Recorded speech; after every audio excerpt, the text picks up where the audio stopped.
20 ta' Ġunju, Beata Michelina ta' Pesario, penitenti, għexet bejn l-1300 u l-1356. Michelina twildet ġewwa Pesario qrib Loreto l-Italja minn familja sinjura Matelli u l-qudiem ta' 12 sena hija wkoll iżżewġet raġel sinjur mill-familja ta' Malatesta. Kienet ta' natura ferħija u jiġrila x'jiġrila tibqa' dejjem bitbissima qisha mingħajr ebda problema. Ta' 20 sena tilfet lil żewġa u Michelina sabet ruħha trid trabbi lil bina tarbija waħedha. Hija pprovat tfittex il-kuntentizza fid-dinja u għalhekk ħajjitha saret mimlija bġiri lawn u lem, ikliet, festini u tbaħrit. Wara ftit żmien għaddejja f'din il-ħajja ta' xalar indunat li kienet qed tabbanduna lil-bina. Bdiet tinduna li kien jeħtieġilha toqgħod iżjed attenta kif tuża l-ħin u l-flus tagħha. Li tħossha vojta minn ġewwa u għalhekk iddeċidiet li tissetilja għal ħajja ta' adulta aktar responsabbli. Mara qaddisa Sirjana li kienet lajka Franġiskana indulat li Michelina ma kienitx mara ħażina, kull ma kellha bżonn ftit direzzjoni spiritwali. Din offritilha l-ħbiberija tagħha u malajr saru ħbieb. Din il-mara qaddisa influenzata ħafna lil Michelina. Hija saret mara responsabbli ħafna, tieħu ħsieb lill-bina u l-dara u bdiet qatta ħafna ħin fit-talb. Fil-ħin liberu tagħha kienet tmur tgħin il-foqra, romol u dawk fil-bżonn. Ara iddur bil-morda u l-anzjani, speċjalment dawk li ma kellhomx min idur bihom. Ftit wara bina marat u miet u hekk iżjed iddedikat ħina kollu għall-fqar.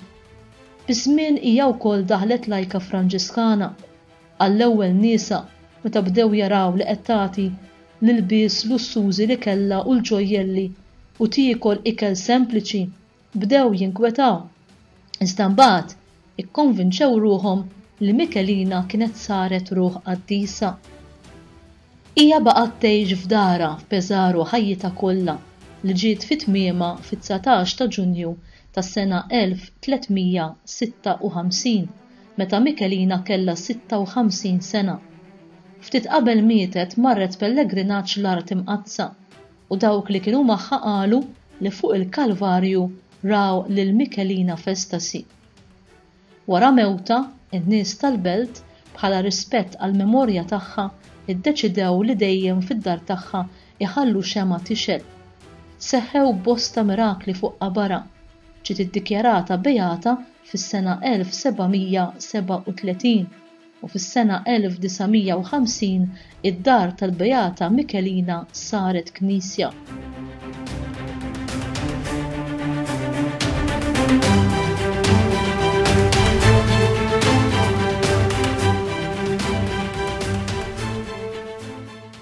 Fil-ħajja ta' din il-qaddisa tal-lum, bħal fil-ħajja ta' ħafna mill-qaddisin, naraw li kien hemm konverżjoni, bidla minn ħajja aljenata u medija fil-pjaċiri bla rażan tad-dinja għal waħda ta' dawl ta' paċi vera fil-qalb u ta' għaqda ma' Alla li jrid idewwaqna il-ħniena u l-imħabba tiegħu sa minn din id-dinja. Din il-konverżjoni ma jfissirx li hija faċli jew bla problemi, bla tbatija.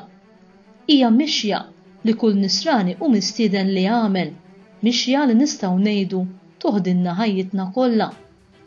Fil-katekesi tiegħu dwar il-ħniena u l-konverżjoni, fit-18 ta' Ġunju tas-sena 2016, il-Papa Franġisku jgħid hekk: x'inhi l-konverżjoni?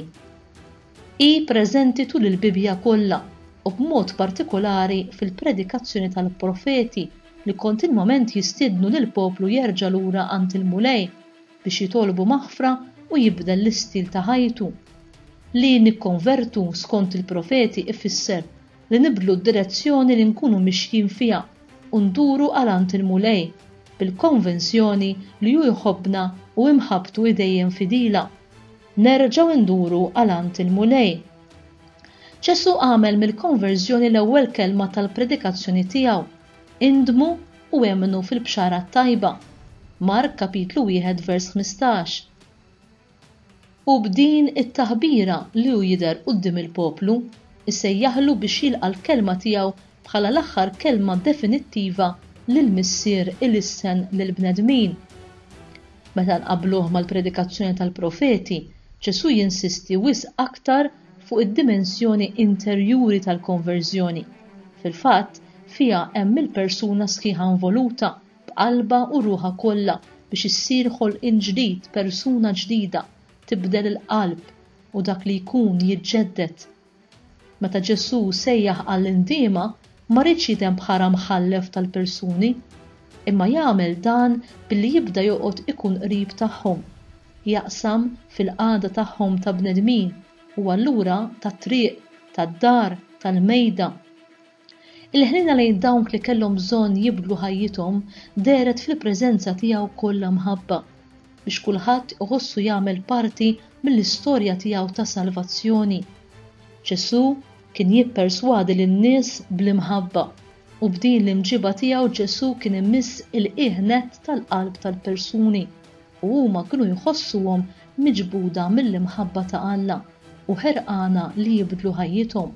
Ngħidu aħna il-konverżjonijiet ta' Mattew u ta' Zakkew seħħu propju hekk għax ħassew lil Ġesu jħobbhom u permezz tiegħu ħassewhom maħbuba mill-Missier.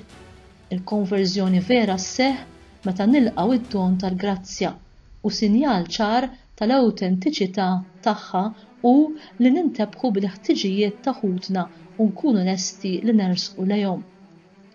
Eżis ħuti, kemm drabi aħna wkoll inħossu l-bżonn ta' bidla li tinvolvi l-persuna sħiħa tagħna. Kemm drabi ngħidu lilna nfusna hemm bżonn ninbidel ma nistax nibqa' sejjer hekk, ħajti f'din it-triq mhix se tagħti frott, se tkun ħajja bla siwi u jien mhux se nkun kuntent. Kemm drabi jiġuna dawn il-ħsibijiet, kemm drabi. U Ġesu ma' ġembna, b'dirajħa miftuħa għalina qed jgħidilna ejja għandi. Ix-xogħol ħalli li nagħmlu. Jien nibdillek qalbek, jien nibdillek ħajtek, jien nagħmlek ferħan. Imma aħna dan nemmnu fih jew le, nemmnu jew le. Intom x'taħsbu? Dan nemmnu fih jew le. Inqas ċabċib u aktar leħenkom, temnu jew ma temnux. Ġesu li jinsab magħna qed jistidinna nibdlu ħajjitna. Hawnhu li bl-Ispirtu Santu jiżra fina dan it-tħassib serju biex nibdlu ħajjitna hekk kif għamel fil-ħajja ta' Mikelina ta' Pesaro. U nkunu xi ftit aħjar mela ejjew nisimgħu l-istedina tal-mulej u ma nagħmlulux reżistenza għax huwa biss jekk ninfetħu għal-ħnina tiegħu li aħna nsibu il-ħajja vera u l-ferħ vera, jeħtieġ biss niftħu beraħ il-bieb u nħallu lilu jagħmel il-bqija u kollox jagħmel, imma aħna rridu nkunu li niftħu beraħ il-bieb tal-qalb tagħna biex hu jista' jfejjaqna u jmexxina l quddiem. Nażgurakom li nkunu ħafna iżjed ferħanin.